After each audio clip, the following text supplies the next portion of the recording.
Blog Talk Radio. Here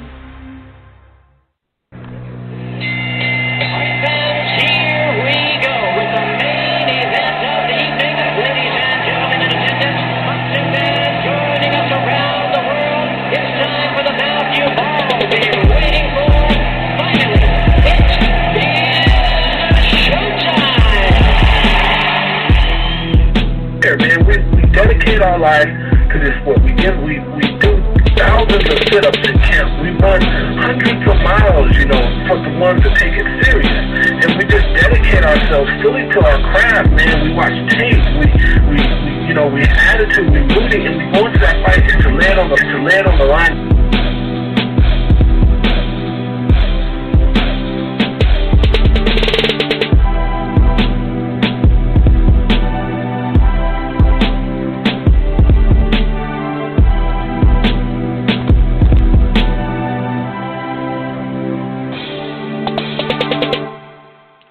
Minnesota Vikings fan, the Purple People Eaters podcast has officially kicked off. This is the first episode of the Purple People Eaters podcast. I am your host. My co-host will be calling in, Aaron, a little bit later. And, don't get too mad, but later in the show, we're having a Packer fan call in and give, the Packer fan, Coach Larry, a segment to voice his opinion. Obviously, you keep your friends close and your enemies closer. So that's what it's all about. He's also going to be talking a little Badgers and whatnot. But this podcast, the Purple People Eaters podcast, is 100% all Minnesota stuff, right? I just said 100%. That's a lie. But it's a weekly show, and, we're going to recap the last game. We're going to talk news. We're going to be talking, issues with the team, injuries, thoughts, coaches, issues, that type of thing.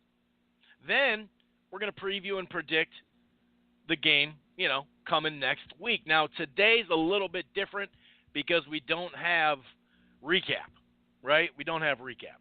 From the show, or from the show, and actually, I just realized my cat was in here and it totally threw me off, so I apologize. But yeah, we don't have a game to talk about, obviously, from last week. However, so that it'll be a little different. It'll be a tad different. We'll start with kind of a short, condensed mini version of preseason training camp, 53-man roster stuff. Was there a head scratcher in there? Was there some smart moves made? A guy that's been on the squad and Robeson here forever got cut, and Terrence Newman is now. So a couple of things there, of course, and then we'll just talk a couple other, discussion points. The offensive line injuries and issues. How much of an issue is that going to be? We've had so many problems the last couple of years. What is it? Quarterback properly. You know what I mean? It's been an issue. It's been an ongoing issue. So we're going to have to talk about that. We'll talk about Kirk Cousins too. We gave him a bundle of money. If you look at the last 4 years, it seems like he's worth it compared to what was out there. But could we have saved some money with a cheaper option? Basically, we'll talk a little Cousins, talk a little Delvin Cook as well. But we're going to get to the nitty-gritty and preview the schedule, the season. We'll kind of give our take on how many wins we're going to get to, that type of thing.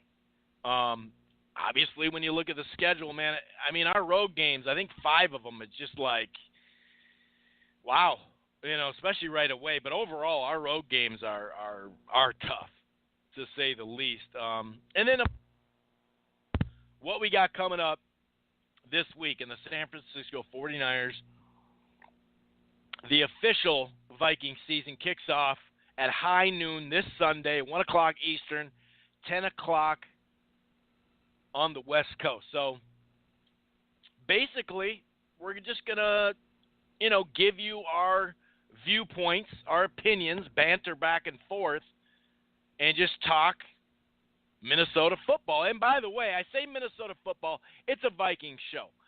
But we figure if you like the Minnesota Vikings, you like football, there's a chance that you may follow or maybe just be a casual fan of the Minnesota Gophers. So we will have a segment later in the show pertaining to that. Okay? So stick around for that. We will not,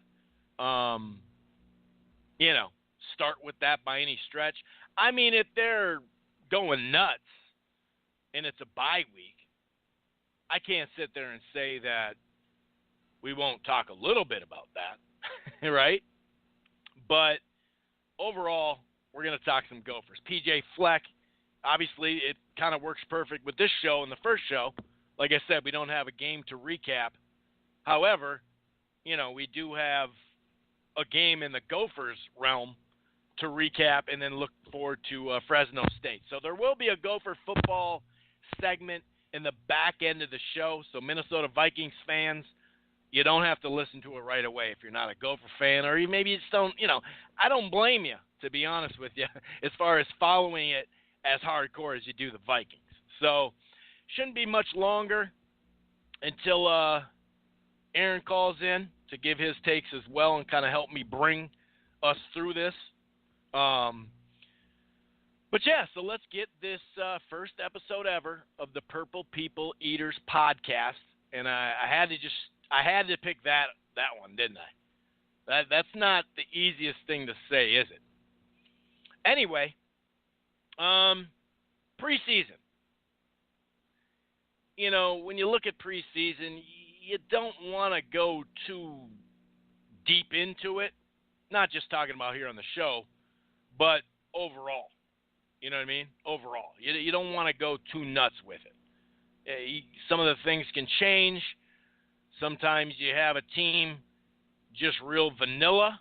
Other times the team's blitzing you. And you're like, really, dude? You're going to keep blitzing? Like, come on, dude. Of course you're going to get us some preseason. So, I mean, I'm not 80, but I've seen a fair amount of preseason football and, of course, Viking preseason football. And there's times where you're just jazzed about a player and then he gets cut or he just doesn't do much. Sometimes it's just a crapshoot. You can't really tell sometimes. But there are some things that you can look at and pinpoint and say, you know what?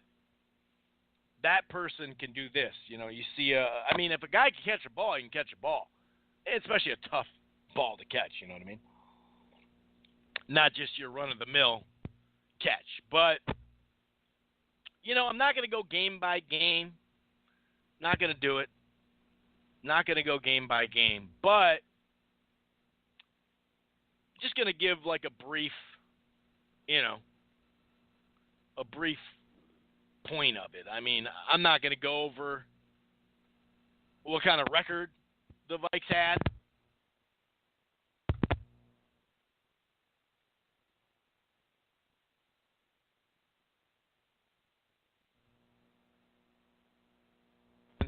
And then it's just over, and you're like, wow, we were 4-0. Great. Now, it seemed the rushing game, obviously when we faced a wire team or a team to run against the front, even the defensive line or the front seven, you could say it's a mixed bag to an extent, but the running game seemed pretty damn good. And the roster itself, the back, it's pretty deep. I'd have to say it's fairly deep. So that's always a good thing, because obviously with Delvin Cook coming off an injury, we don't want to just go full force with him. And we got a guy who almost did he get 1,000 yards last year? I can't remember if he actually got there, but and like I said, we had two or three running backs really that looked pretty good, and some of them made the team. Of course, some of them didn't. but I like where we stack up there. I like that Dalvin Cook doesn't have to take all the carries. That helps. So I think we're good there. The thing with Dalvin Cook, it helps.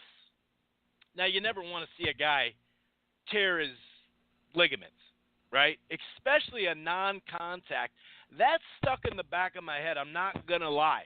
Like Jamal Anderson, remember he did a little juke? He wasn't doing the dirty bird.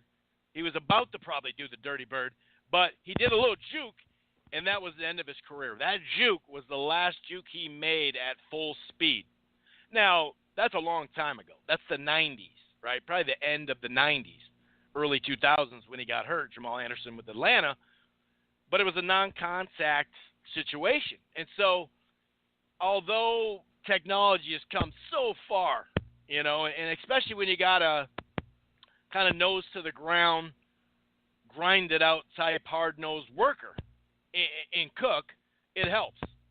That helps your rehab, your mentality, how hard you're willing to grind.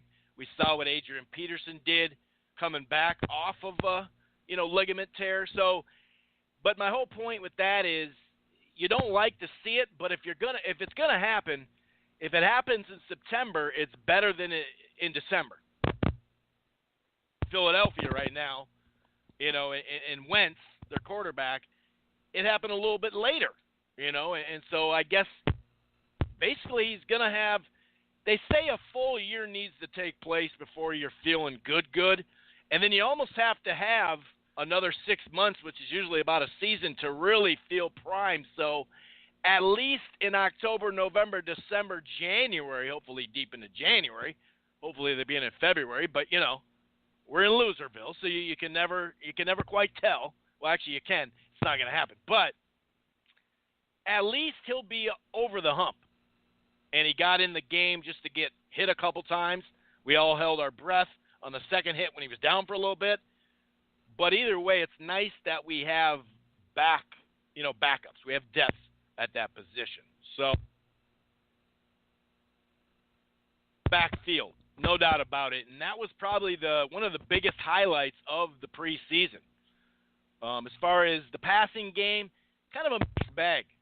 If you look at that first drive, the Cousins drive, it's like, all right, just where should we start planning the route, the Super Bowl route, the parade? Where are we gonna plan it? Like, how long is it gonna be? Because it looks so good. That pass he threw, Diggs had a great catch.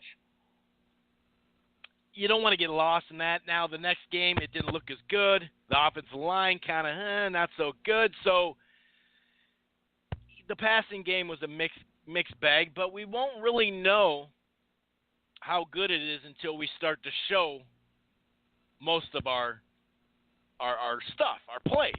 And, week in and week out, the passing game, the running game, offense, defense, everything, it kind of matters your opponent too.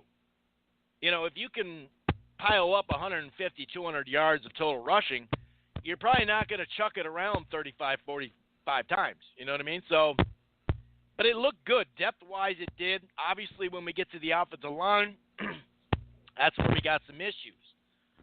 The Vikes already lost a starter from last year for the season. He's pretty much done. And we also had two guys we were relying on, on the bench, not even playing. And when they did get back, they were maybe doing some like jazzercising on the sidelines. They were hanging out with the punters and kickers. They weren't doing much. Calisthenics, hot yoga, that type of thing. They weren't really, no contact is what I'm trying to say. So the center, Afflin, Pat, he may come back in week 3, week 4, they're saying. He won't play week 1. So it's always troublesome, especially if you're a Minnesota Vikings fan, the last 3 to 4 years. I mean, between Bradford and Bridgewater, I got to say I don't think I've seen a Minnesota Viking quarterback take that many frickin' hits. And it's been really rough for us, as a squad. Really, last year, it made some improvement, no doubt about it. It was a better offensive line last year. Had some injuries, and the depth kind of was an issue, and we weren't as strong closing the year. But overall, it was definitely a large step in the right direction on offensive line. It wasn't 2012 offensive line, but still, it was much better than the probably 2 to 3 years. A couple of years with Teddy, and then that year with Bradford, it was just like the QB's just getting murdered, and you just can't do much. So, obviously, offensive line is going to be an issue. Now, they did made the trade for, what's his name, Brett Jones. They made the trade to get a solid guy at least. They brought in a guy like Compton, who I believe actually is from Rosemont, right? I believe he's from Rosemont. So, and he went to Michigan State, I know that. So, that's going to be a concern, obviously. The offensive line is going to be a concern because we got the tight end.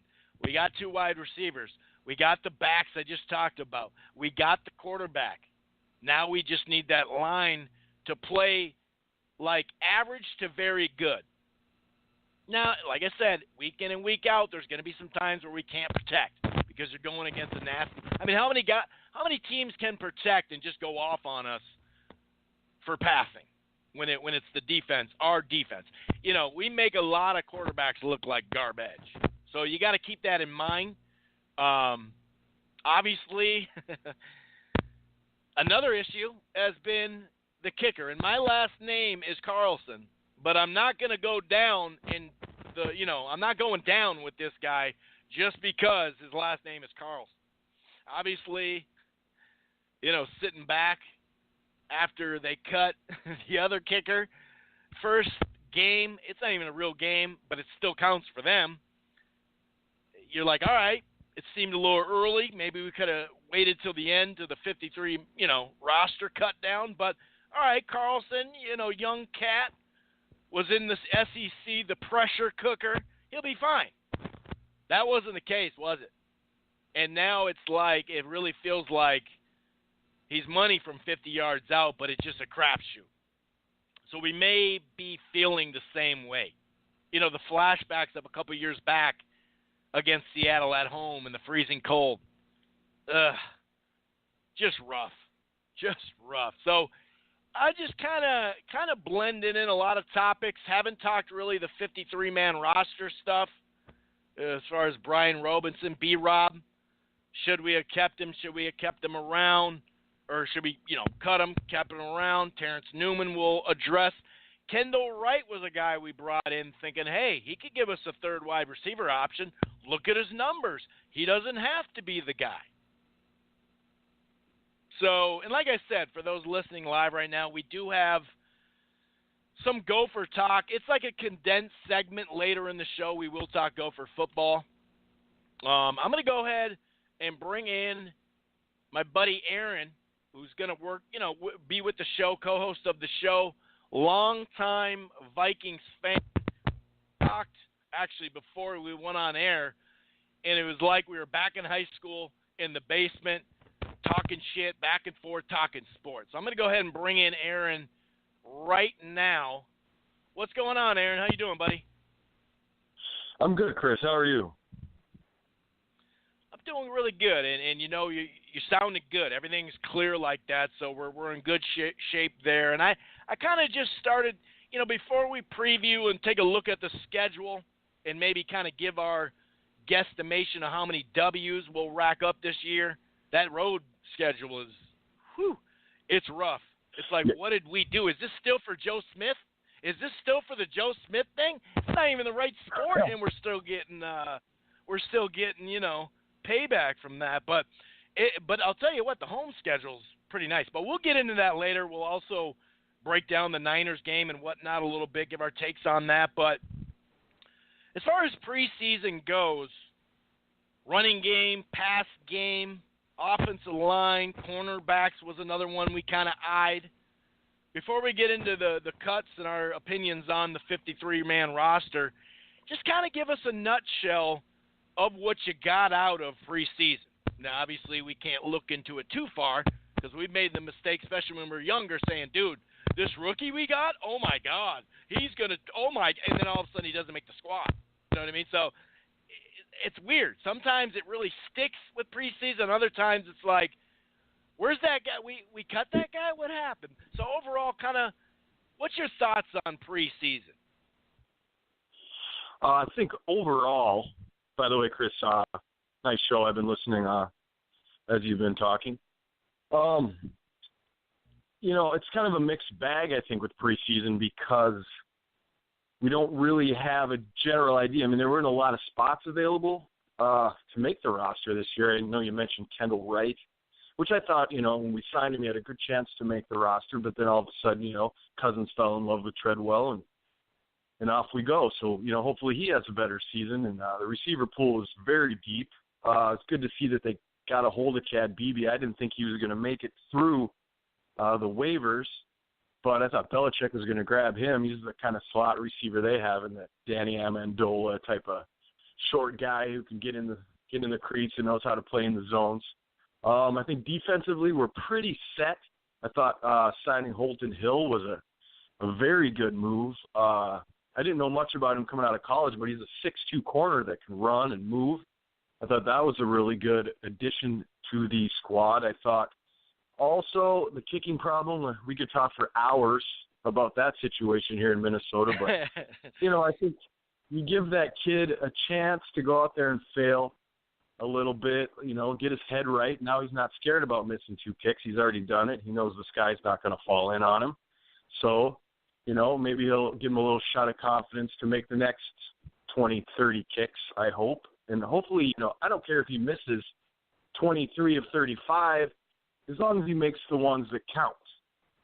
3 down in the fourth quarter, True. 2 down in the fourth quarter, 1 down in the fourth quarter. Just make that kick. That's the kick I want you to make.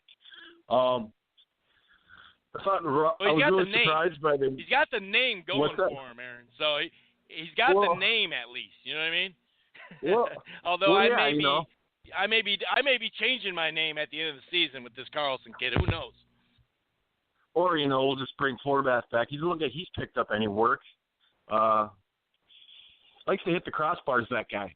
I thought I was really surprised by cutting Robinson. I thought, just give him his retirement tour. But like I said, there's not a lot of spots available on the roster. And so you really got to make some tough decisions, and I thought they did a good job doing that. Yeah, I'm really in between. I'm really in between on Brian Robinson. He came cheap. We knew it was pretty much his last year. I just think, man, one injury to the ends and you could punch him right in. Now, their thing is we want to go with the youth. If you look at the pressures per possessions and the analytics, these young guys were getting to the quarterback quicker per possession. Okay, that's all fine and dandy, but I'll say this, they probably were playing, a second and third group as well, although I guess you could say he was too to an extent, but their argument was kind of like he's just not getting around the corner anymore like he was, so I don't know, but that money, dude, it's like nothing. It's really, that's the only thing that really stuck to me about the 53-man roster was B-Rob. I just felt like, dude, he comes on the cheap. We know what to expect. I'm kind of flustered with that one. The Kendall Wright, like you said, we really got to see our first-round pick show up this year. It's nice that he caught some balls last year in a game, but still, that one kind of messed with me a minor, a little bit, but not really because, like you said, when we originally signed him, and you look, okay, this guy's numbers, he's going to be a perfect fit for the third forward wide receiver spot. But then again, if that's what he is, the fourth wide receiver, then you probably shouldn't have been. Now, the Terrence Newman, talk about the Terrence Newman but him retiring. And you brought up a great point. It's very Belichick-esque what Zimmer did here. Talk a little bit about Terrence Newman. And this is a great move overall. It'll help the team, and there's something there for us. Well, I think with Terrence, he kind of has been in this player coach mode for like the last couple of years. In fact, I think that's really what Zimmer brought him in for. to teach these young corners his system and how he likes corners to play. Because if you remember, Mike was a secondary coach before he became a defensive coordinator. So he's really into training and teaching corners his system, which is very specific for a corner. You have to play bump and run. You play a lot of man. And not every corner can come out and do that. I think if you look back when Leslie Frazier was the coach, he ran a lot of zones, and he ran that Tampa 2, which even Xavier had a hard time with because he came from Florida State, and he was playing bump and run. Right. And he was playing up in receivers' faces.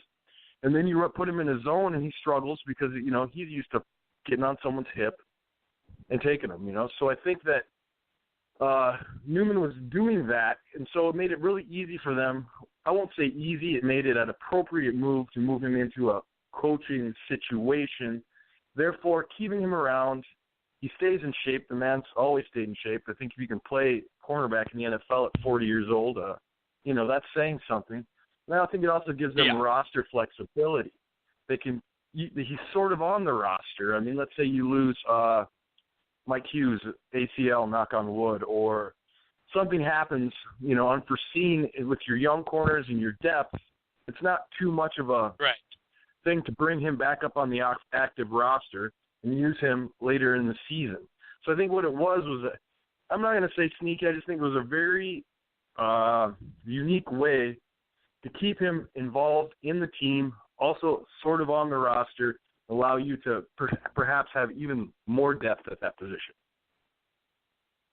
Yeah, I love it, yeah. Especially when you break it down like that. It's a good call.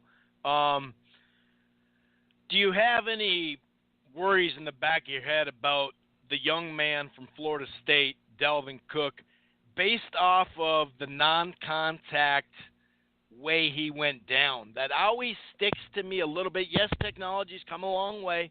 Definitely, no doubt about it. I brought up Jamal Anderson just because I remember he did a cut, and that's what happened. But that's, 20-some-odd years ago, so technology's caught up. But there's a little – it's nice we can baby him because we got depth there, but I'm still a little worried about it minorly because of the nature of how the non-contact of the Dalvin Cook. What are your thoughts on that? Yeah, nice that it happened in December, obviously, but – Right. Yeah, I'm a lifelong Viking fan, so I always have concerns. We have, it's not so much the non-contact to me. It's the, earlier in the show you were talking about how it generally takes a year, to get the knee. It's not really physically, it's mentally to be able to trust the knee, to trust your cuts, to trust things like that. It takes generally about a year for a player to really come over the hump on that type of injury. Now, Adrian Peterson, obviously, he's a different breed of person as far as that's concerned, right? So, we can go on that. Yeah, he had his miracle post-ACL recovery, but, you can't expect that from every athlete. And I think you're going to see Cook probably won't lose speed. He probably won't lose abilities to his vision. But what you're going to find is that maybe he'll be a little reticent to cut on that knee, or to make a break for the ball, or to even, push for that extra yard, I think. So I think you're going to see a small change in him until he can, take a few more hits and go through a few more situations where he can learn he can trust it again. A lot of times, though, that's just my biggest concern is that with ACLs, if you don't rehab it right and you don't do the appropriate things, you don't, eat well, do all those things because it's a tendon, and it can slowly degenerate over time. So you don't have one thing can lead to another, and then you're not so strong on that. So then other parts of your body you're starting to emphasize more. It causes them more susceptible to injury. Anyways, without going down a spiral on ACL injuries, I just think, he needs the time, and thank God we have the depth. So I'd say start him off small, 10, 15 carries, see if he can handle that. Go to 25 carries, and just see what he can take, but don't expect him to come out and shock the world right away. Just give it time and let it go. I think I'm pretty much in step with the way they've been handling him. And it's good. Like I said, I like the depth. I like Boone looks really good as a back. He's quick, he's fast, gets through the holes, good vision. Rock Thomas, obviously, I haven't seen much of him, but he can catch a ball and he can run a screen pass. We've seen that. So those are good things. Latavius is just Latavius. He's going to he's not the shiftiest guy, but he can pick up yards when you Right. need them. You were talking about the offensive line earlier, some of your concerns. I could go on a little bit about that, but I was wondering what you think about the addition of Brett Jones, and what does that say about Pat Elflein? One thing about Zimmer, since he's been here, sometimes we hear, everything's good. It's the same thing I told you last week, same thing I told you the other day. We're just going to wait and see. He's close. We're close. Everybody's close. The whole fucking team is close to coming back, right? But then all of a sudden, like Sullivan a couple years back, well, actually the back done, he's cut, he's probably going to retire. You know what I mean? And it's like, dang, okay, so, and we already had a guy go out like that, where it was like, there's a chance he could play. We thought he could play. That guy's done now for the season. So now Pat is in that moment where at least he's getting in there right now and getting going. And I just read a report saying probably week 3, maybe week 4. It gives me more hope there. I really like Pat, but some of the off-season issues that he had with his body, it may have prevented him from being better than he was last year, which I thought he was pretty solid. So I'm a little, maybe they're being extra careful, and I love that they went and got Brett Jones. Is this dude a stud? No. But you know what? He can play center. He can play guard. He's a solid dude who's been, around for a while now. It sounds like they had someone just younger, and they wanted to go with that, and that's why they cut him. And we know that, things happen. No big deal. We got a safety. We know who can play. We got a safety that can play, but he got cut too. So that stuff happens. So I'm a little worried because you also had, Pat hasn't come back yet. We did get who was out the other guy? Was it Remmers or was it Reese? I believe it was Remmers. Yeah, it was Remmers. I remember last year though. Go ahead. And Reese sat out the whole training camp last year, if you remember. And then he came back and started 16 games. So, there's precedent to come back from the injury and play. But it's just we don't have the quality depth that we need. I think starter-wise, if we got 5 guys that we like and we can get them to play together and they stay healthy, we'll be in good shape. The problem is will they and can they stay healthy throughout the season? I don't mean missing one guy. You can always replace one guy on the offensive line on a week-to-week basis. Yeah. But when you start talking about 2, we start to talk 2 and 3, and especially your tackles. This O'Neal kid I like a lot. Exactly. You keep saying he needs to put on weight, but I keep seeing these defensive ends that are fast as hell and strong as hell, and you need a guy that's quick on his feet like that. So I kind of see him as a right tackle to begin with, and then moving to the left when Riley decides to go on his way, or we decide to move him. So I think they're kind of holding O'Neal as a left. Colby Gossett guy we drafted apparently didn't make the squad and is now on the practice squad, which I found for a 3rd or 4th round pick, was he? I don't remember exactly. I thought he was a candidate to be a guard depth. And they keep loving this Isadora guy, but I don't see it. I think if he was going to be the guy, he would be the guy by now. This is his 3rd season. So they're trying to move him to center. They think that's a great spot for him.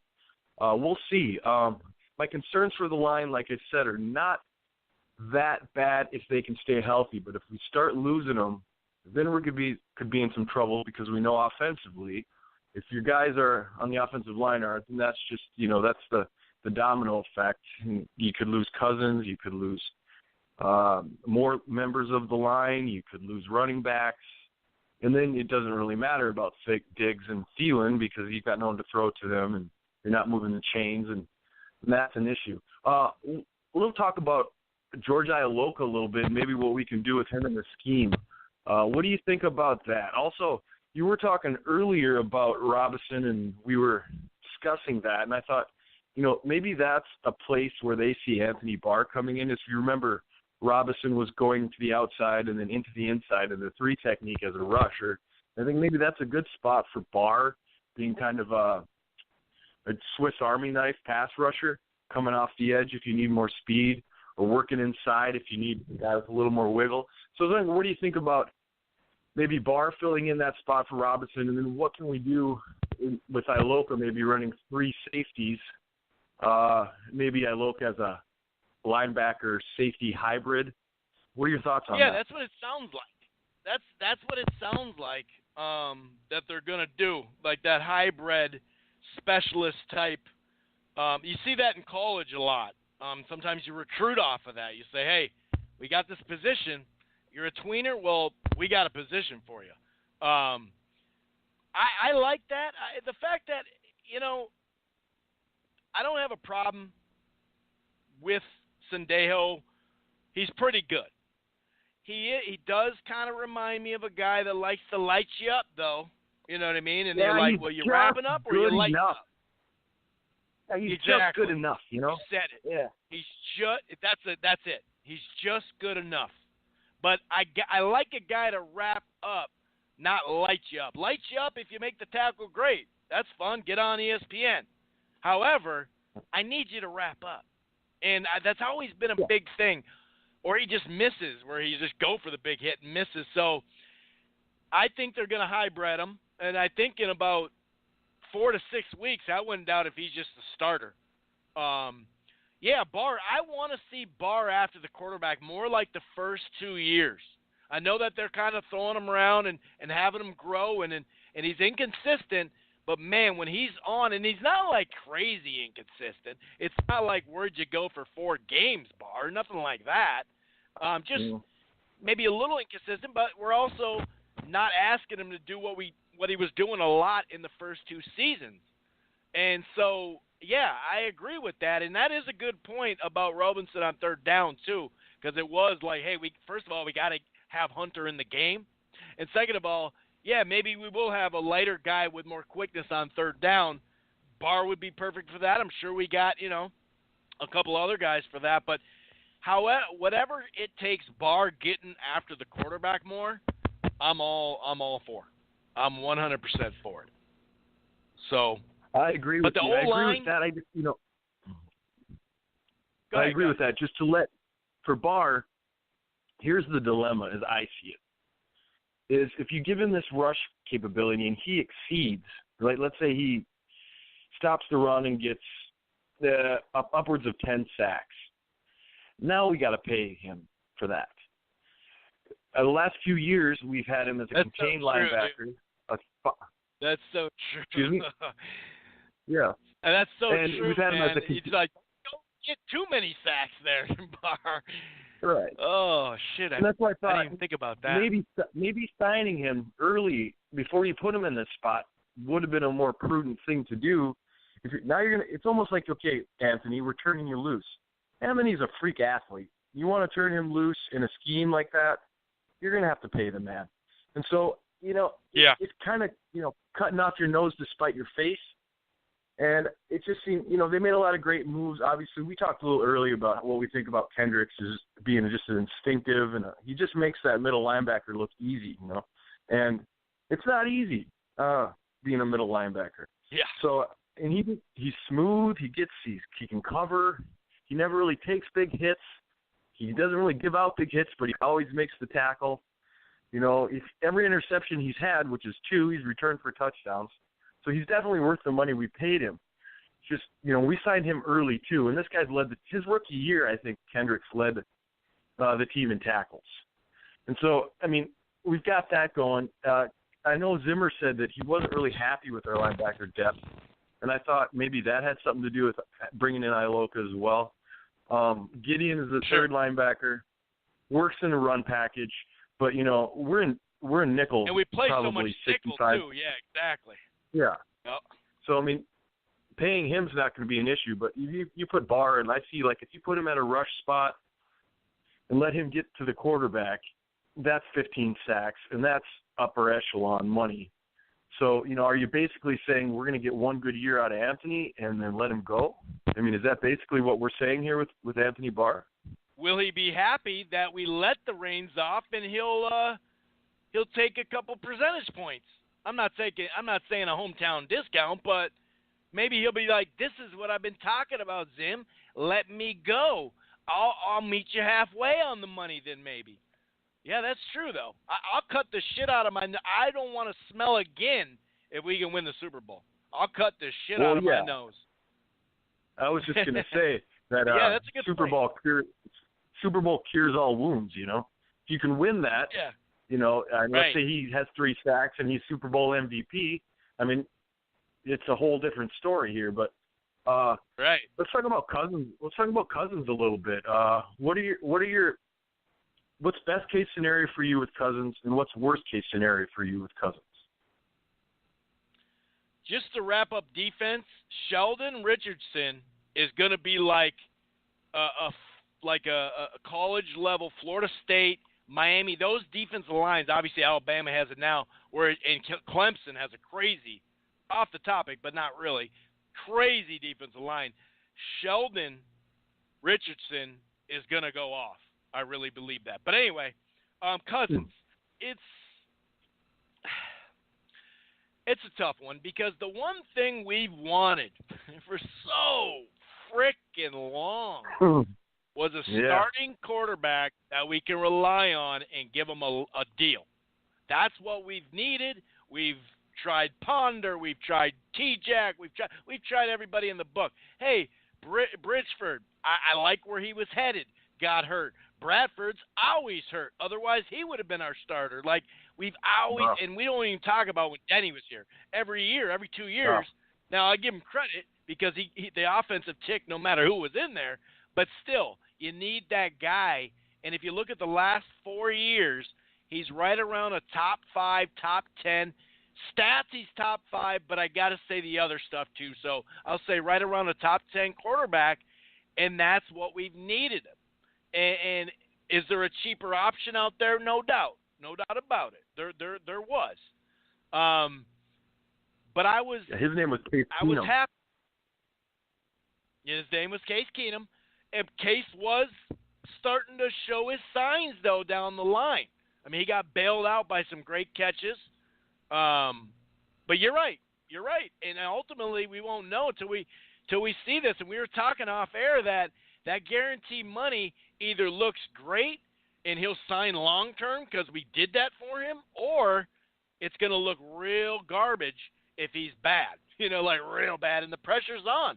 The pressure is on. You made a good point too when we were talking off air about preparing and really being. God, you anticipate him being a little.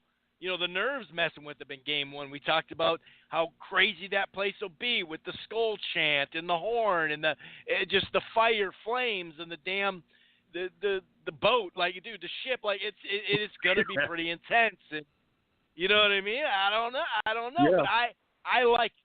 I like it because that's the one missing piece that we haven't had. We just haven't been able to secure one. And we had a chance. How many guys with the last 4 years of stats hit the free agent market? It just doesn't happen. It doesn't happen. No, it doesn't happen. So we pounced. No.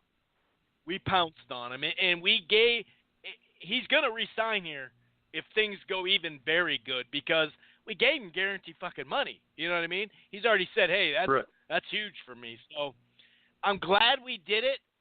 But, yeah, as a Loserville, lifer, that does. It does when you go, man.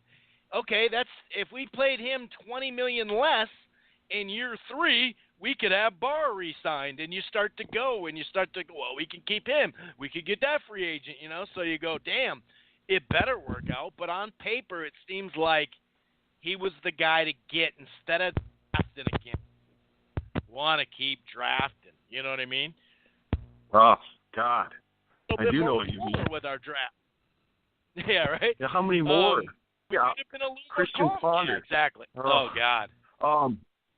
So did you see that the Vikings have a marketing thing where they're going to remember the 98 Vikings? Too soon.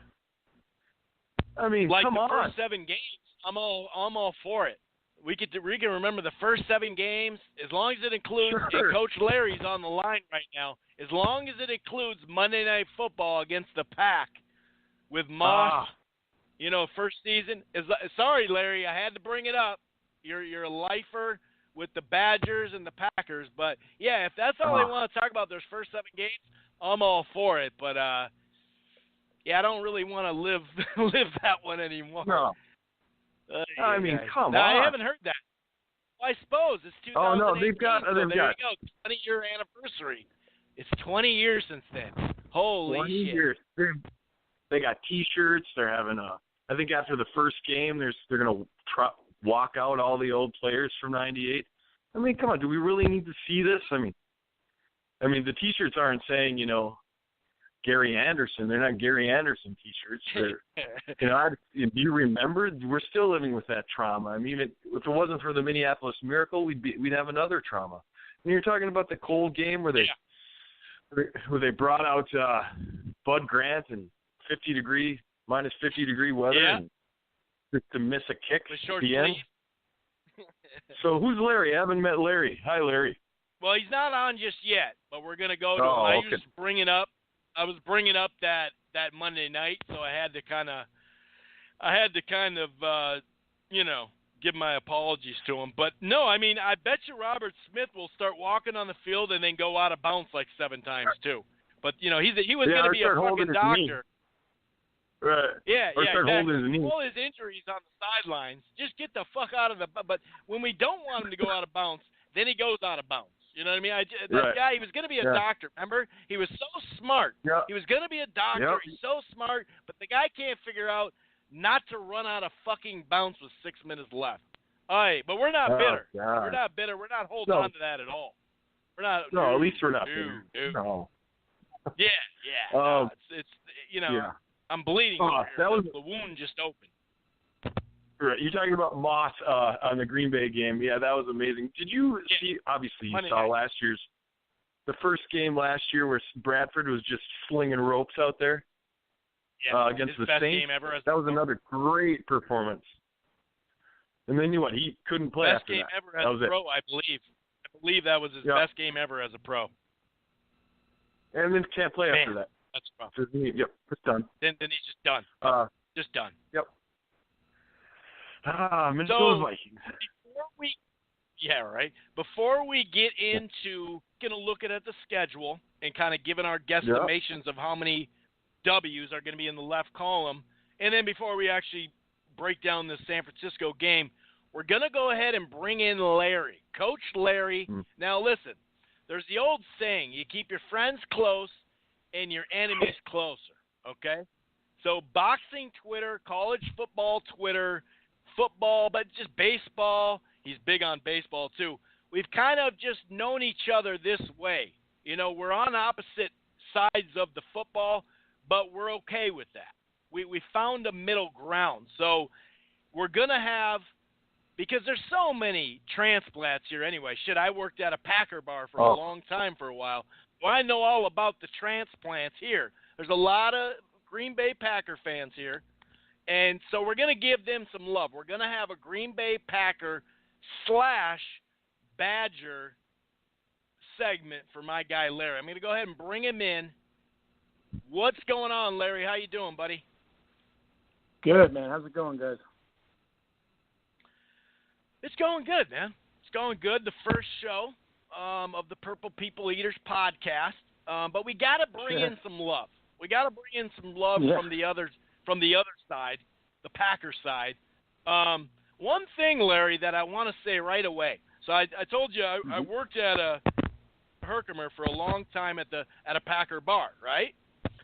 Sure. The one thing that stood out to me that I'm really impressed with is female Packer fans. Yeah. They do good, man. With one, it was a wonderful thing. I mean, I couldn't believe it. 6 deep. Yeah, most of them are hot. Yeah. And they're no guys showing up or anything. They're going to drink right with you. They're going to order the shot when you're not even ready. And they're going to drink with you, talk shit, and there's no dudes around. They just came out to support their team. That impressed me a lot, man. I got to say. We raise them right, my man. That's it's kind of in the blood, I think. It definitely is. So we kind of gave a nutshell of the 53-man roster, some tidbits from training camp, preseason stuff. What can you tell us here about Packer football heading into this season, buddy? Well, I'll tell you, it's kind of funny listening to you guys talk about your kickers sucking. I don't know if you guys remember. I want to say it was like 2015. Mason Crosby just went to hell. He couldn't kick. He was missing like 25-yard field goals. Nobody knew what to do, and we just waited it out. Now he's just bombing 50-yarders like nothing. So just hang in there on that one, because there's nothing more frustrating than a kicker that sucks. Boy, don't we know it. Boy, don't we know it. But, yeah, that is a good point. I do remember that, because I remember everybody holding their head like, how the hell is he missing these? He's awesome. Right, yeah, he's got the leg. What's going on? So, we'll get there. I'll tell you, one of the biggest things for the fans, the female fans too, is they cut Ripkowski, right, the fullback. Everybody loves the fullback in Green Bay. I don't know why. But, it's pretty much a position at this point.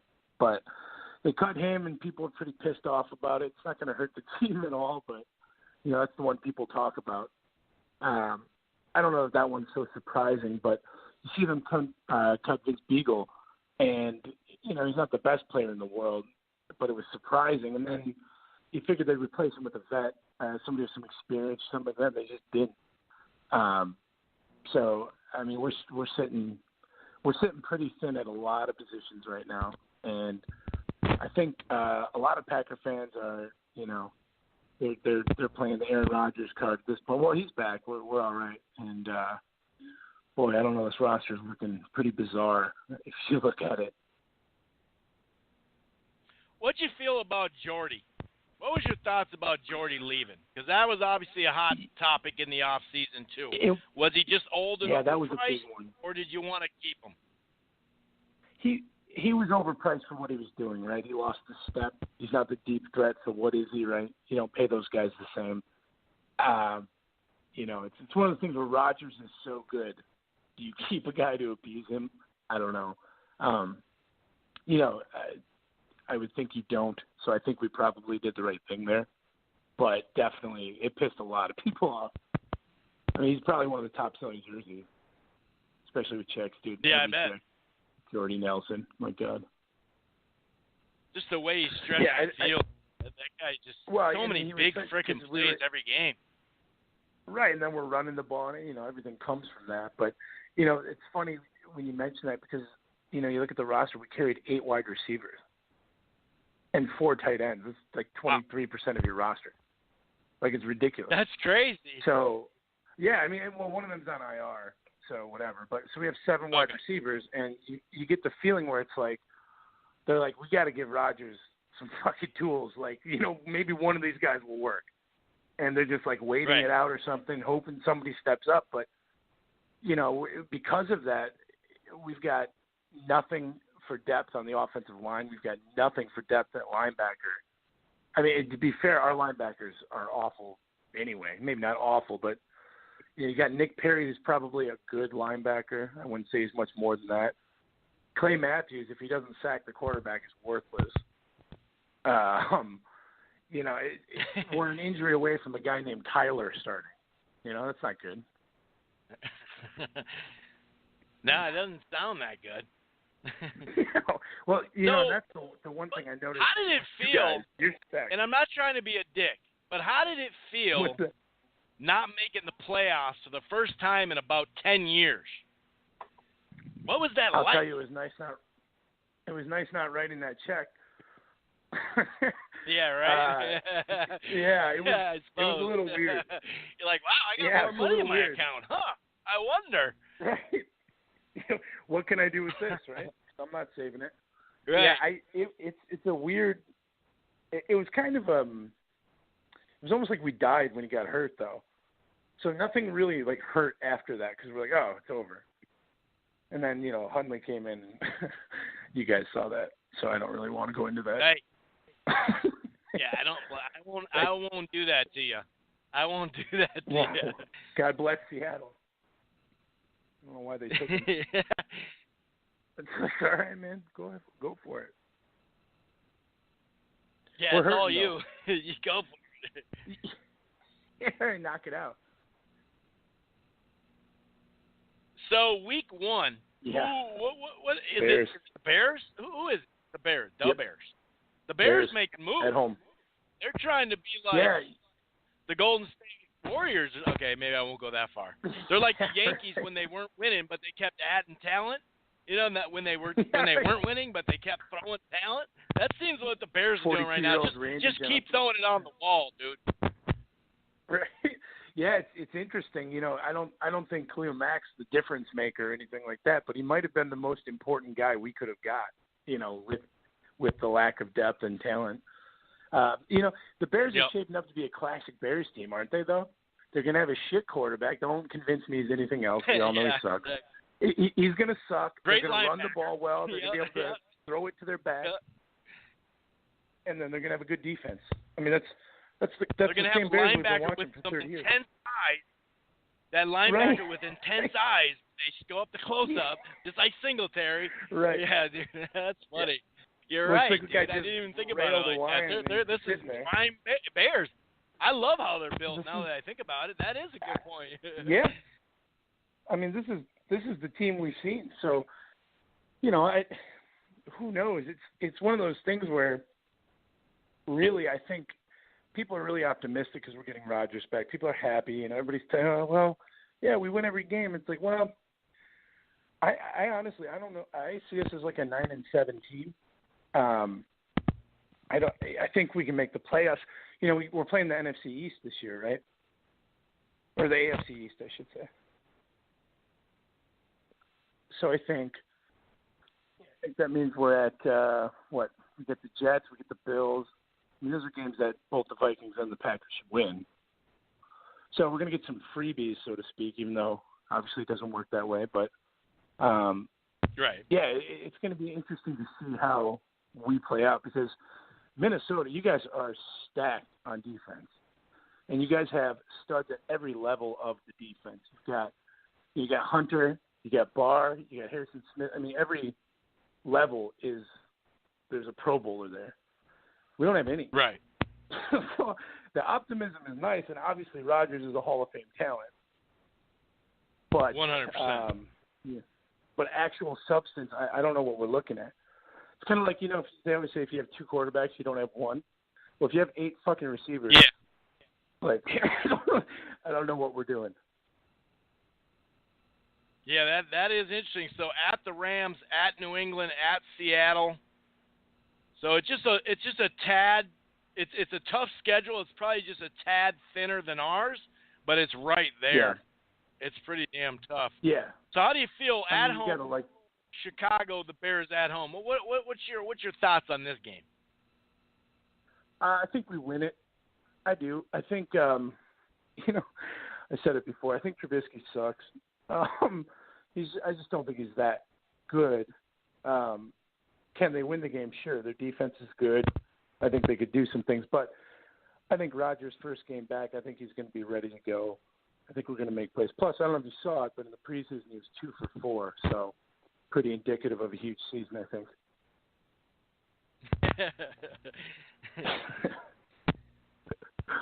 All right, well, you got anything else you want to add there, Larry? I appreciate you calling in, buddy. No, man, I think tomorrow the Badgers handle New Mexico, if you were wondering. Oh, yeah, that's right, the Badgers. Yes, I think the Badgers are so easy. This year, it feels like they're going to have their best offense since 2011 with you-know-who under the helm. What do you say to that? Yeah. I think so. I think they're saying this is the best offensive line they've had. They're saying, we've got 3 All-Americans returning. Which says a lot. which says a whole lot, too, because holy shit. I mean, that's all you guys do is pretty... produce running backs and offensive linemen. Holy shit. Right. So, I mean, it's really more of the same. And it sounds arrogant, but it's really just like, well, let's not lose. Like, as long as we don't lose, we don't expect to lose. There's a couple games, you got Michigan and Penn State, and Iowa's always just a pain in the ass. But, you're favored in every game at this point, I think. And it's pretty much as simple as if you can run the ball and the defense stays strong, you should win. Yeah, the defense would probably be better because they lost some linebackers last season, and it wasn't they were losing guys on that D, and it still was nasty, you know? Yeah, well, they swarm too. It's a well-coached team. Jimmy Leonard does a great job. It must be nice to always know you got a W just sitting there at the end of the season in that last game against the Gophers. Must be nice. Just like, hey, but next week, dude, got to go. Like, it's been been 11 times? I can't even tell you the last time. Was it 2003? When is the last time? It's got to be around there. You guys have a tough game this week, actually. Yeah. Oh, yeah. I already got money on Fresno. I was going to say, Fresno puts up points, man. That's not yeah. Bet the over, right? Yeah, right. Exactly. Well, I appreciate you calling in. Hey, who do you got, Garcia or Porter this weekend for boxing? Man, how do you see that fight going? I hate watching Porter fight, even though he's a good dude. He's just like everybody said that too. I really like Porter until I watch him fight. Right. Yeah, but Garcia's just so unlikable. Like maybe like the Rocky double knockout would be good. Yeah, that'd be pretty dope. I think Porter takes it, but I think it'll go slow. Most people say that about Porter. I like the guy until I see him fight. It's just so ugly. I can't do it. Understandable. All right, buddy. Hey, good news about the Armory. It sounds like they're going to get off that new deal with the PBC. It sounds like there's at least 3, potentially 4 a year, so maybe once a quarter, but for sure 3 a year at the Armory, buddy. Oh, that's big. All right, I'll buy the first round. There you go. All right, man, you take it easy. Have yourself a good night, buddy. All right, have a good one, guys. All right. Thanks. All right, that was the Coach Larry segment. I'm going to go ahead and bring in my co-host, Aaron, now. And we're going to get to the nitty-gritty. We talked Francisco, coming up on Sunday, high noon game. We're going to take a look at this schedule. And it's pretty rough, wouldn't you say, Aaron? We got to go to Green Bay week 2. Not the craziest thing. We got to play. I'll take that off the schedule because we play them every year. So, I mean, it's no big deal. But at L.A., which improved in the offseason and looked to improve from last year, at Philly, who knows October 7th who's going to be under the helm of the ship there, under center. We go to New England, at Seattle. So you look at about 4 road games that are real deal. Now, our home schedule's better. Miami and New Orleans is going to be tough, of course. We may need another miracle. San Francisco's up and coming. I think we can beat Buffalo because they got some random dude starting. Although Kaepernick can't be in the league, but oh boy can start. Pyramid, he's a starter, but Cap can't see the bench even. But that's a different show. So what do you think here? Do you think 10 wins, 11 wins, 12 wins? Where are you at guesstimation as far as W's in the left column, sir? Initially I came out pretty strong. I was thinking about maybe in the 11-12 range. You were mentioning we had to take that trip to Green Bay, and I tell you, I'd rather be in Green Bay in September than in January or late December. So I'm not too worried about playing them second week of the season. Obviously, I didn't realize I was muted talking to Larry, but I had a few questions about his Packers squad. And last time they drafted so many corners, it's the year after we drafted Randy Moss. But so I'm feeling like it's a 10-6 wild card year. I feel like we have the usual Packers schedule and they have our schedule. So I think they're going to win 11, 12 games. Rodgers can stay healthy and be as accurate and as he usually is. It's just a really tough. You mentioned that trip to L.A. You and I lived in L.A. for a short amount of time, and you put all those guys together. I'm not sure they improved. I think maybe on paper they did, but chemistry-wise, I think there's going to be some issues with L.A. Now, I don't think it'll be that early in the season. But I think later on as the season goes, there's going to be some issues just with the LA lifestyle and fleets and what have you. So I'm looking at, it's a optimistic 10-6, a realistic maybe 9-7 with hope for a wild card. As long as we get in the dance, I think we got a chance to see a Super Bowl. But this year's a little tough predicting because every year the league flips, which is a good thing, but you don't know who's going to be good, who's going to be bad. What injuries are going to happen? You don't know. So, right. A realistic 9-7 and an optimistic 10-6. And I'm a realistic 10-6 and about 11 wins optimistic. I just bump it up a little bit more. Great point about Green Bay. Hey, we'll take it when the sun is still shining and it's not cold weather. That's a really good point. It is a tough schedule that. The NFC seems to be improving, no doubt about it. We got second seed with 13-3 last year. A lot of people, especially the casual fan, is going to be like, dude, we should be. I mean, we're better at positions. We're gonna be 14-2, and it's like, no, we're not gonna be 14-2. I want the number one seed as much as the next guy. I would like to see other people's schedules, I guess. But yeah, you're right. By the time you get to week 10. You don't know what team we're going to be facing, really, after the injuries. And like you said, just flipped, and sometimes momentum doesn't carry over. I do like the mid-November bye. I'll tell you that. I like that. I like having chunks of games there, and then somewhere in the middle be able to have that bye. That's a pretty good look for our bye, which isn't always the case. Sometimes we get, after the third week, you're like, what's the point, man? Like, we're just starting to get going, Right. So that's nice. I do like the bye. I do like the bye week. But as far as we're just basically a game off. So we're right in the same realm. I think there's a lot of variables. Yeah, there's a lot of variables. I mean, last year I think when we were talking off air, we mentioned that we just got really lucky defensively with injuries, and we just were healthy all season. It's unrealistic to expect that to happen this year. I mean, obviously we all hope it happens, but let's say you lose a Linval, for 5 games, and right. That's going to change the complexity of your defensive looks. It's going to change everything a lot. Basically, I think that defense is centered around Linval holding down the nose, and so it depends on who gets injured for how long, and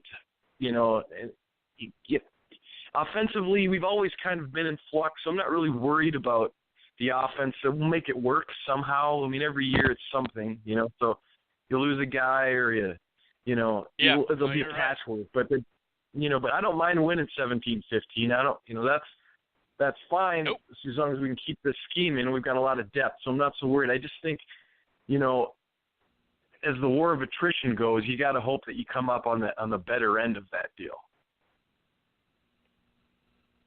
Yeah, you're right on offense, man. I mean, we can get through adversity. We're not afraid of adversity. Our coach does it. He looks at adversity and says, I can look at you with one eye. I'll lose an eye. I don't care. He doesn't even look at that as adversity. When I heard him say, it's just an eye, I was like, wow, I love you. I love you, Mike. Like, I just love you, buddy. I can't believe you said that. You're out of your mind, but I sure love you, buddy. I sure love you. Well, So you know that losing an eye definitely interferes with your film study. Right.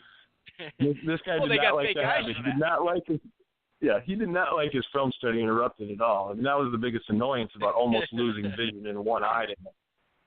Right. They wouldn't let him watch film. Right. He's like, and then when I do, I get a headache, and that's not fun either. So, yeah, that's crazy. So I don't know. He's out of his mind. So as far as this game goes, we are a 6.5-point favorite at home. Yeah, home the dog. over-under is 46. The over-under is 46. What do you think here? I mean, it's hard to pick against the Vikings week 1. I think we'll get it done. I think it'll actually be over-under. I kind of want to go under because of first week blunders and rust. We saw it with game 1 on Thursday. Pretty ugly game. But I like the Vikes in a W here. How do you look at this one here?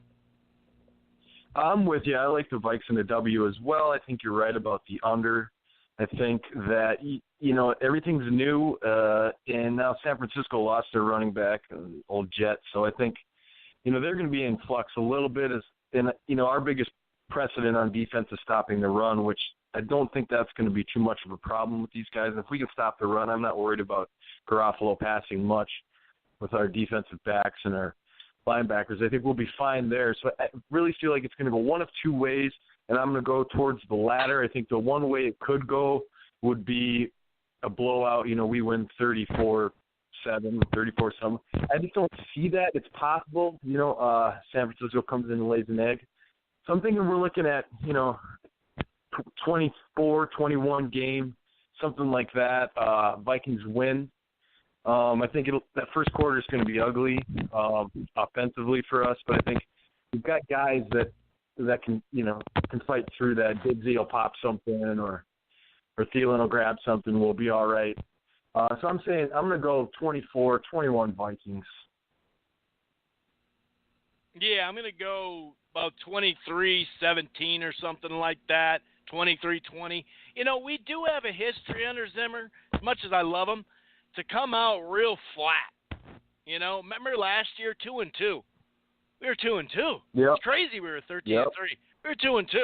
Yep. And so I wouldn't doubt, also playing in off what you said about Cousins getting a little shaky. I can see him when the Viking horn goes off. He kind of, I wasn't ready for that. What's going on? And all that, the skull chant, or he's doing the skull chant too much. Like, hey, dude, you need to focus in. Go look at some tape. Yeah. Stop skull chanting. Let's pump the brakes. Right. Yeah, right. What's week 2 is the Packers. I think that's where you're going to see the characteristics of our team will be in week 2 in Green Bay. It's a road game. It's a rivalry. I mean, that's adversity. You get down 10 points in Lambeau, you're going to start seeing what you're made of. I think San Francisco's a glorified another preseason game. It shouldn't be. That's kind of how I see it. Things have got to gel. I know defensively we've got a lot of consistency there. Guys have been here 4 or 5 years. I can see them gelling pretty quick. But, Cousins is a different guy. He's the lead guy here for 3 years. He's got to build relationships with the receivers, and he's got to, there's a lot of things going on. Who's going to get the ball more and why? And is Thielen just going to be relegated to the slot? And, is Treadwell going to take the outside spot? We're going to use some of the more depth that we have there. How is it going to play out running back-wise? I think you're going to see a lot of Murray. I don't think that's necessarily a bad thing. I think you're just going to watch a little bit. I really hope that they just kind of get Cook on the outside. Don't try to put him through the tackles. I think San Francisco's got a very good defensive line. I don't really feel comfortable throwing Dalvin in there, 10 carries going up the middle, especially with our line and stuff. So I think they're going to try to use him on screens, get him outside. He'll be a good check down receiver. So I think that's what you're going to get a lot of, and then Murray pumping it through the middle. Defensively, they say Rhodes is hurt a little bit. Have you heard anything about that hamstring? Is he going to play? Is he not going to play? He's questionable. He's going to play, but he's been limited. Yeah. But, I don't know. He could be limited a little bit there. But, they might be just so let's say he's out. Let's say he's out. Is that going to be Waynes and Hughes? on the outside? I mean, who's going to be on the outside then? You got McKenzie down as well. So are you going to go? Yeah, I was going to say McKenzie's out. Then you got Sherrill, and yeah, that's a good point. We might have to go to the old man game one. We might have to go to the old man game one. Yeah, but then you're back to who are you going to cut? Who are you going to cut? Yeah, exactly. You know, you got to cut somebody to put him on there. Rock Thomas? Yeah, you going to cut Rock Thomas? Yeah.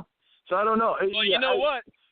If Carlson misses a kick, we may just go for two and just screw it all. That'll be our roster spot. Be like, all right, we're getting rid of this kid.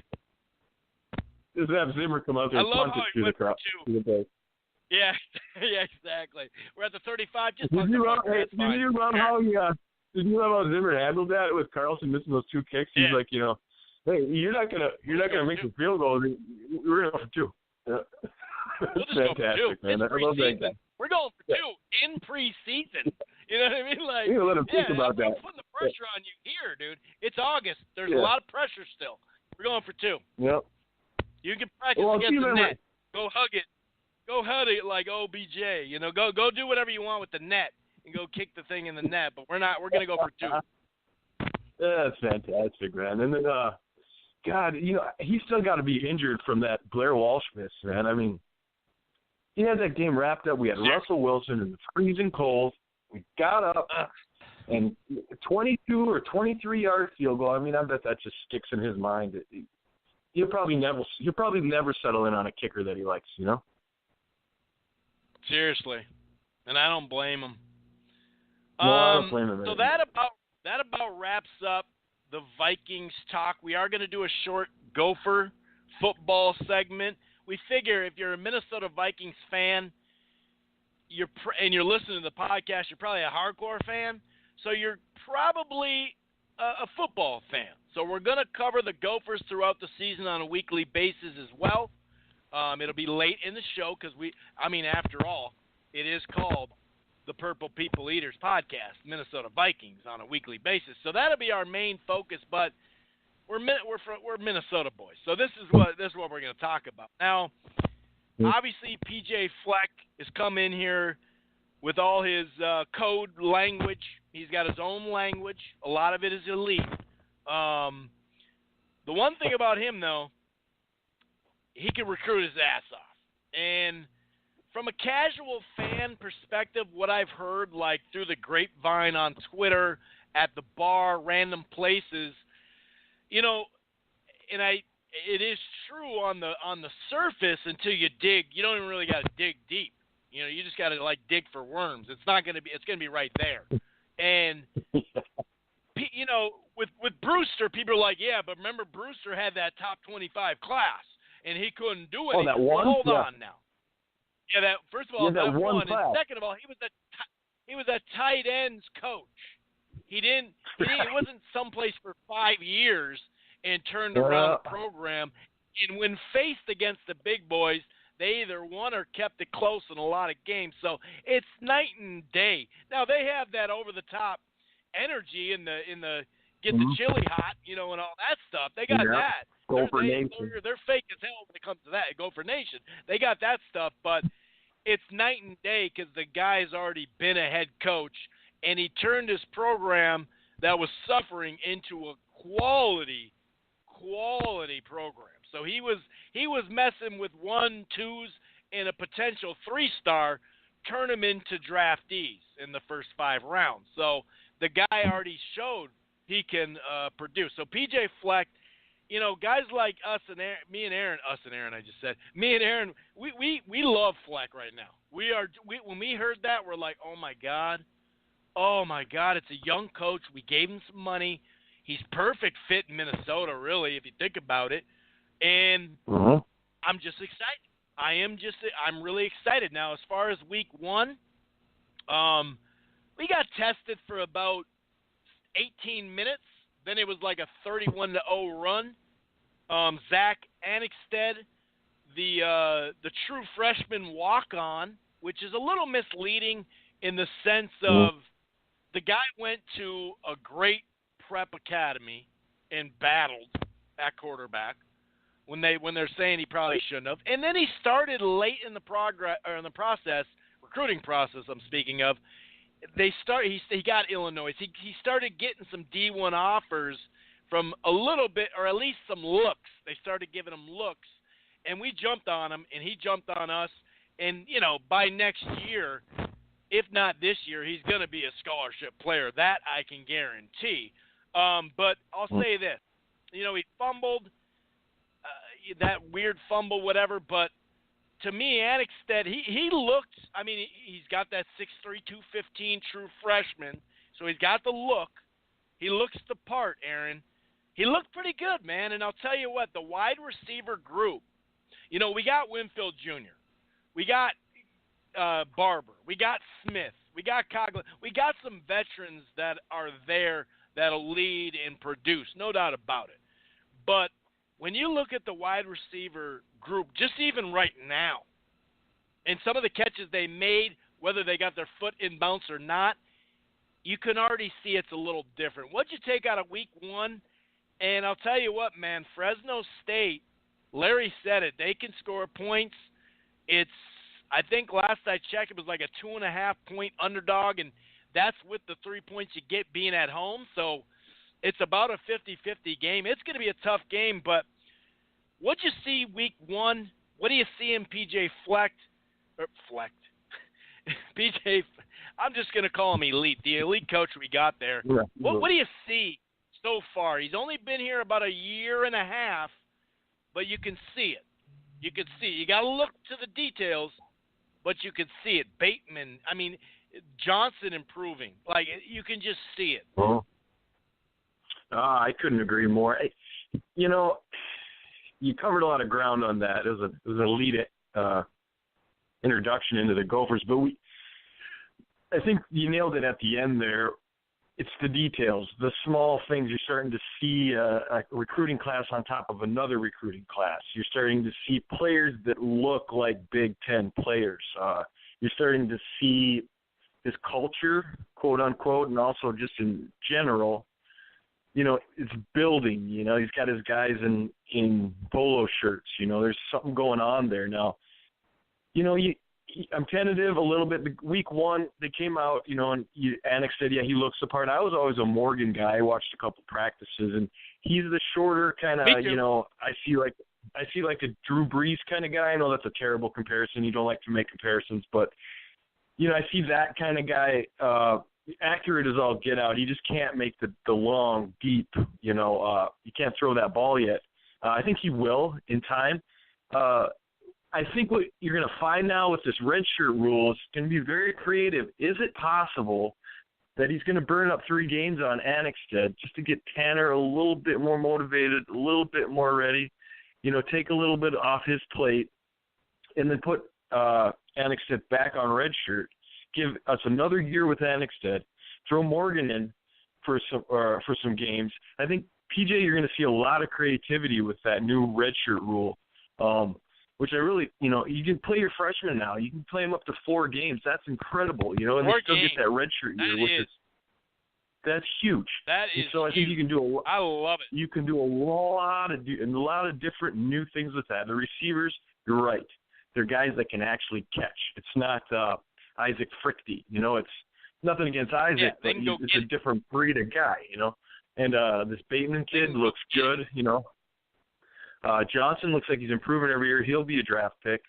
I haven't seen much of Ottman Bell. I think he caught a few balls, but I know, you know, if there's one thing I trust on a position group with PJ, it's receivers. So I think, you know, he knows how to make the receivers. And I think defensively is where we've got to get high-end defensive linemen. We've got to get 4-star defensive linemen. That's when you know you're starting to push.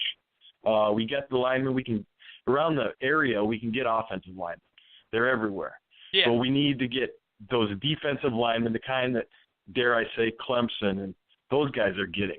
That's where you start to move into an actual elite program, when you're getting the top defensive linemen, because those guys are hard to find, and they're just change your program drastically. But I think it's headed in the right direction. We're going, a 26th rated class on top of a 24th rated class or something like that nationally. I think they know how to pick them. I think they know how to get them to progress through the program. So I think that it's starting to take shape. I think Not this year, you know. This year I'm looking maybe we make a bowl game, maybe. And I think they got a good chance, but, you know, things can happen. So 6 wins is not, you know, too much after, but I think next year you see the jump. I think you start to see class on class. That's 2 classes in. You'll still have the old guys because they're all juniors. I think there's very few seniors that are actually getting a lot of playing time. So you'll have Coughlin as a senior. You'll have Barber as a senior. You'll have, I think Barber's, I'm not sure if he's a junior, but I'm almost sure Cashman will be a senior. You'll have a lot of guys. Yeah, and that's when you start to look at 7, 8 wins. And, you know, I think we got a chance to beat Wisconsin next year.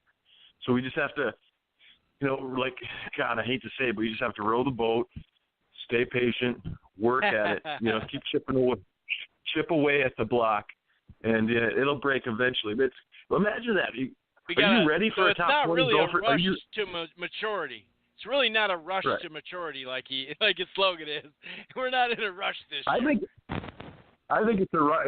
I don't think he means that with his team. I think he means that with Gopher fans. You know? Oh, right, yeah. You know, yeah, that's true. Yeah, right. Like, you know, don't expect the world to change overnight. You gotta build at it.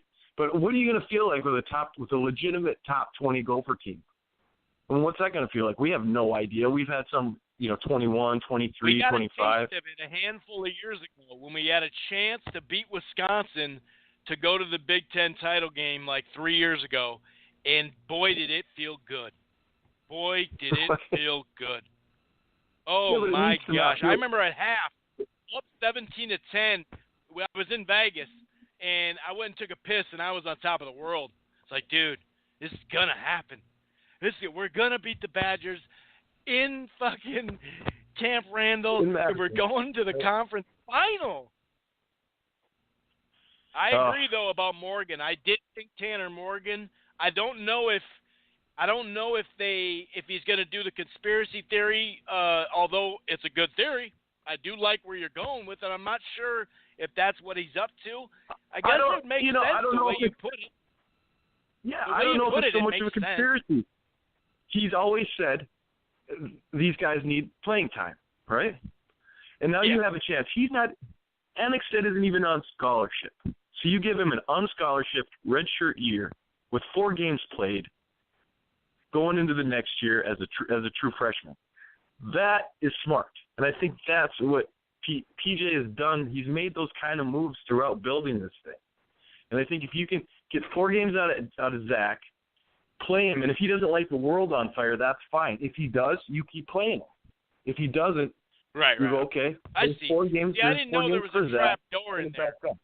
I'll agree with you on the trap door that you can put him down, where you go, okay, but he's not. Okay, we're like 4 games and then pull him. If he's playing, if he keeps progressing, then they're just going to keep him. I see what you're saying.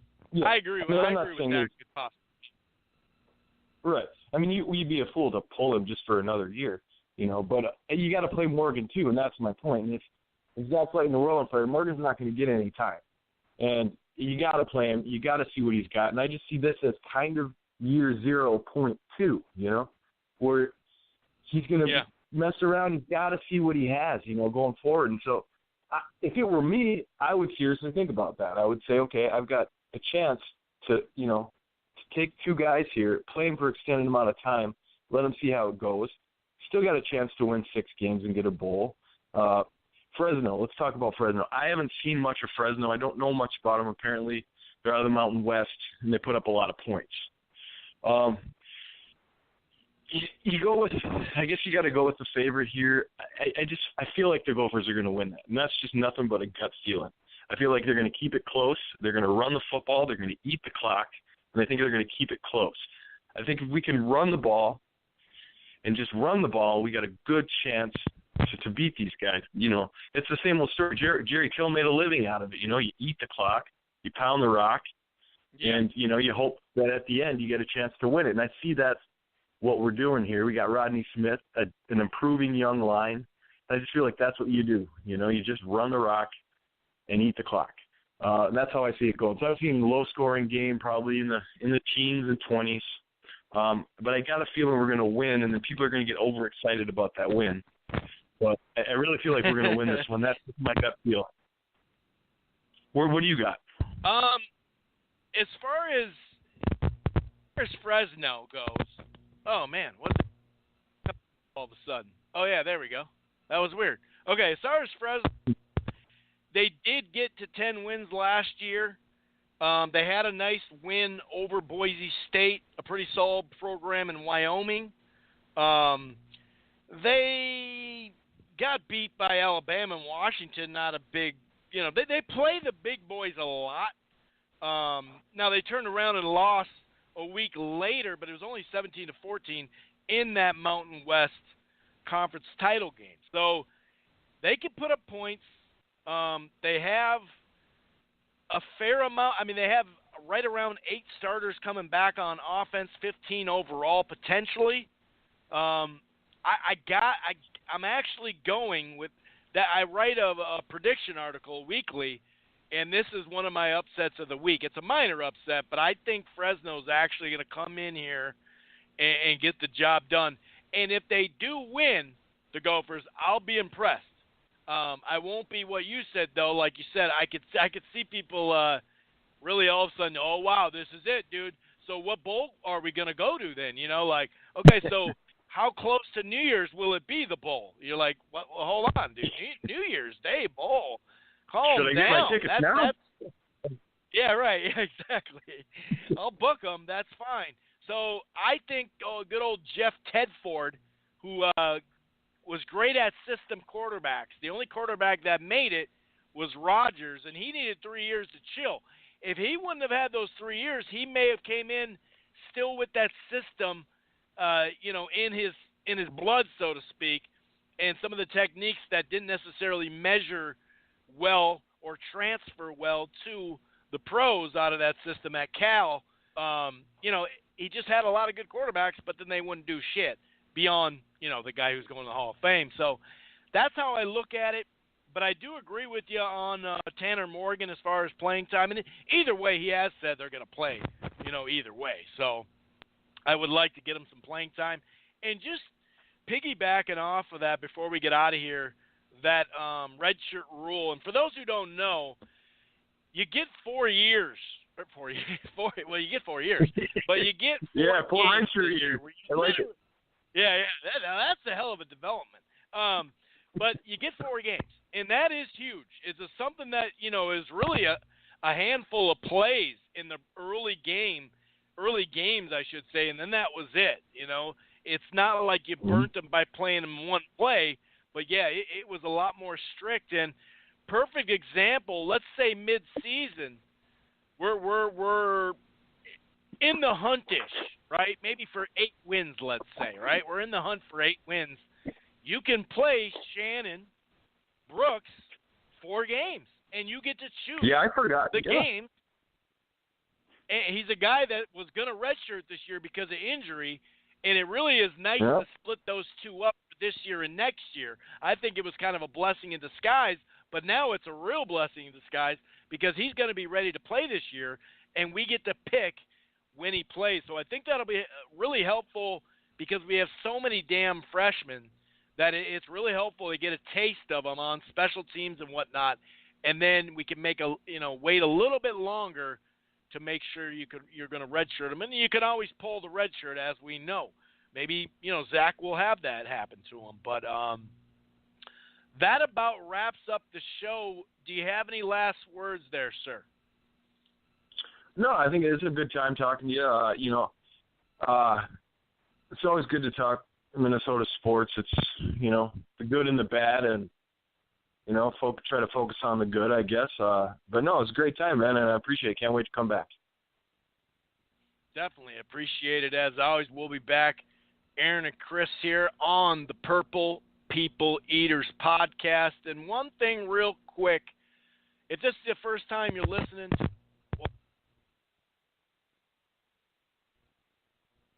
here under the umbrella of the Rope-A-Dope Radio podcast, you can find us right here on blogtalkradio.com/Rope-A-Dope Radio. It streams live. It archives. It's basically the headquarters, right? So we're talking football. Also have a college ball show where we talk college football during the season. Of course, the boxing show was the main start of all this. So, yeah, we're right here. You can check us out. We're also available on iTunes, Spreaker, Stitcher, Player FM, TuneIn. Basically, wherever you listen to your podcasts, we're going to be there. We're also part of the Grueling Truth Sports Podcast Network. It's football, basketball, boxing, baseball, and everything in between. And that is also available to stream on iHeartRadio and to stream on Spotify. So go head on over to thegruelingtruth.net. That's thegruelingtruth.net. They got a great sponsor over there, mybookie.ag. If you head over to thegruelingtruth.net, you can read an article. I also do prediction articles and sometimes like topical stuff for boxing and college football, which turns into college basketball in January, which turns into the NBA playoffs later, but that's, nowhere near here. But head on over to thegruelingtruth.net, read an article, listen to a podcast, and while you're at it, place a bet right there. It'll link you to mybookie.ag. We'll be back next week. We're going to try to find a night where both of us can do it. It won't be every Friday. It won't, we'll find our schedules and how it works. But yeah, we'll definitely be back on a weekly basis, no doubt about it. And thanks for listening in general. And we are out. And actually, there's something going on with my – okay, there we go. So we are out from the Purple People Eaters podcast, Minnesota Vikings with show. Peace. Once you become the world champion, I believe that you feel you have the upper hand. So now, as you fight, let's say you fight 4 or 5 years of straight survival, the bullshit, the holdback, and when you become the world champion, you're like, you know what, I made it. I'm going to show you it's this. So I'm going to get every dollar worth.